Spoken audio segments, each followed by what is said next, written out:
చేత కాకుంటే. సరే ఇవైతే తీసుకోరు. ఇప్పుడైతే పాండ్రి పోదాం, లైన్ గడ కూకుందాము, కూకొని ఆ వంకాయలు తెంపుకుంటూ అందులో వేసుకుందాం పాండ్రి. అవునే లచ్చి, ఒక్కొక్క కాయ నా లెక్కనే ఉన్నాయేమే, మొద్దుకు మొద్దు లడ్డుకు లడ్డు మంచిగా ఉన్నాయి గుండ్రంగా. అవునే కరెక్ట్ చెప్పిన, నీ లెక్కనే ఉన్నాయి మొద్దుకు మొద్దు. అవునే మస్తుగా కాసినాయి కదా, మాలిష్గా కాసినాయి. ఇవన్నీ ఎట్లా అమ్ముతాయి తీసుకుపోయి, నాకు అర్థం కాక అడుగుతానా.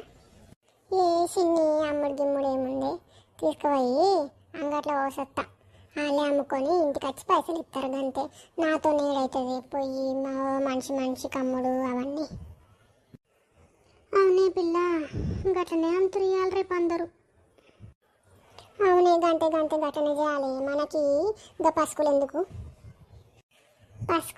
పసుకులు పిసుకులు కావే, రిస్క్ ఎందుకు అనాలి. అవు బిడ్డ, గదే గదే కానీ ఏమే బుచ్చవా, అందరు నోట్ల బెల్లం గడ్డ పెట్టుకొని కూర్చుంటారు, నేనే వలకరిస్తానే, ఎందుకంటే అట్లా గమ్మున వస్తారు మూతి మూసుకొని. ఆవు బిడ్డ, నువ్వు బెల్లం గడ్డ తీసుకొచ్చి ఇస్తున్నావు, మేము నోట పెట్టుకొని సప్పరిస్తున్నాం తి, నీ లాడ్డు ముఖం దాన.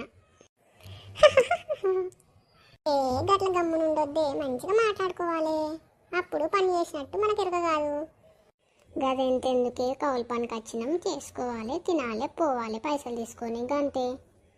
వేసి ఊకోవే, గట్ల ఎందుకు అవుతుంది, మంచిగా ఎంజాయ్మెంట్ ఉండాలి, ఎంజాయ్ చేయాలి. అయ్యో సిన్ని, అది ఎంజాయ్మెంట్ కాదే, ఎంజాయ్ అనాలి.